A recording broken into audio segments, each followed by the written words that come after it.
Has South Korea just blown up one of its own guards? Mysterious figure is seen engulfed in flames as Seoul shows off the pinpoint accuracy of its bunker-busting missile. This is the moment a mysterious figure was blown up in a video showcasing the pinpoint accuracy of South Korea's bunker-busting missiles. Seoul tested a Hyunmoo Missile II during combined military exercises with the United States, with the weapon seen thudding into a target. But footage of the trial also shows flames and smoke coming out of a cave under the target, and engulfing a figure at the entrance of the tunnel.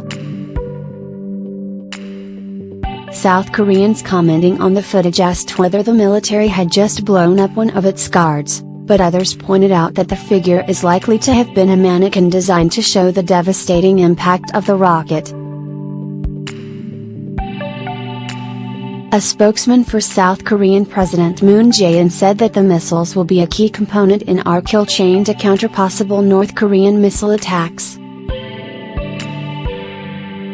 In a recent test launch designed to resemble an operational strike, the missile penetrated the Earth before erupting into flames in a bunker.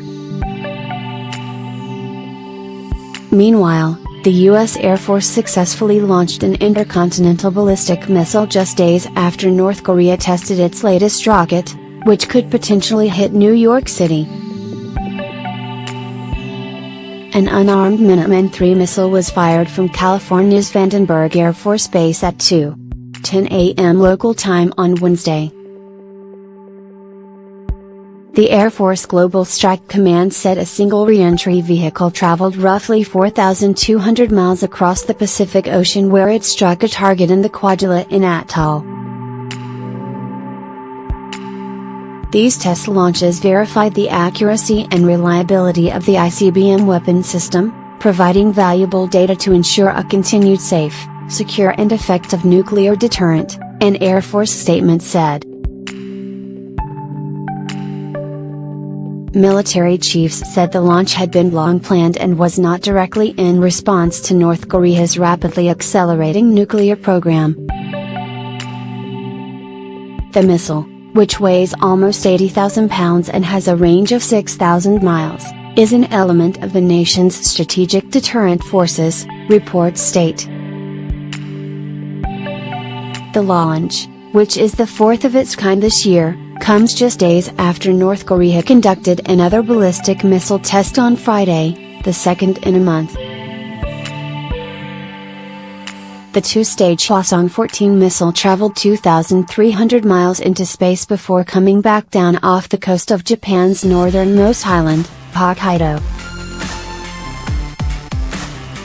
U.S. Secretary of State Rex Tillerson sent a message to Kim on Wednesday saying, "We are not your enemy," just days after Pyongyang testing an intercontinental ballistic missile. "We do not seek a regime change, we do not seek a collapse of the regime, we do not seek an accelerated reunification of the peninsula, we do not seek an excuse to send our military north of the 38th parallel," Tillerson said. He added, "We are not your enemy but you are presenting an unacceptable threat to us, and we have to respond. And we hope that at some point they will begin to understand that, and we would like to sit and have a dialogue with them." He urged, however, that a condition of those talks is there is no future where North Korea holds nuclear weapons or the ability to deliver those nuclear weapons to anyone in the region, much less the U.S. homeland.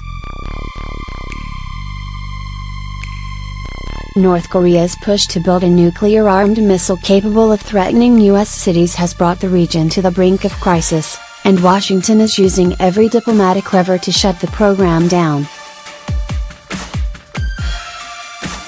But, in defiance of efforts to isolate Kim Jong-un's pariah regime, Foreign Minister Ri Yong-ho will attend a regional security forum alongside the ASEAN ministerial meeting this weekend.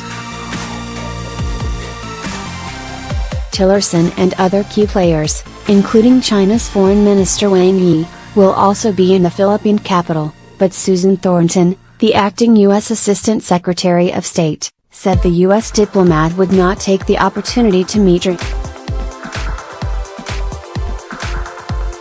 What we would expect to see this year at the meeting would be a general chorus of condemnation of North Korea's provocative behavior, she said.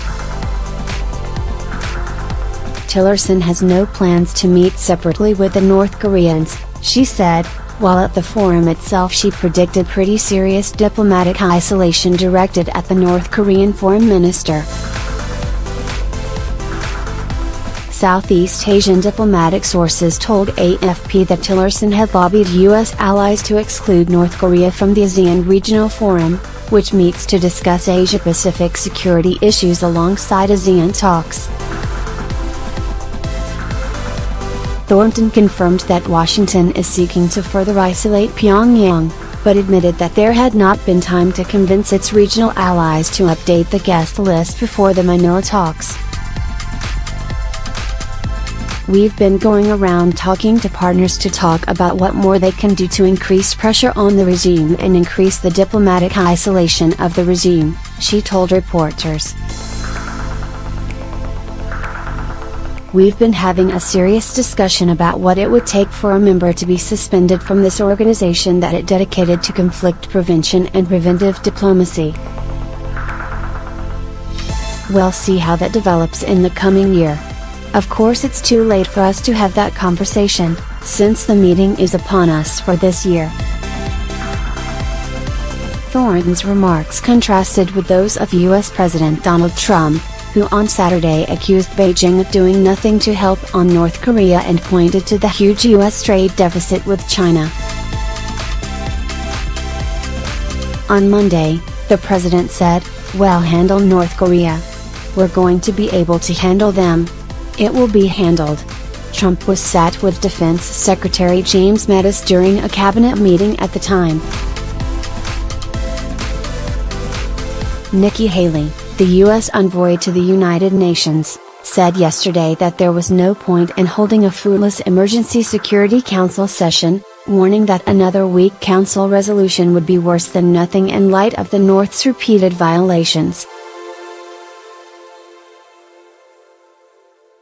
U.S. strategic bombers on Saturday flew over the Korean peninsula in a direct response to Friday's launch, and on Sunday American forces successfully tested a missile interception system which could be installed on the Korean peninsula.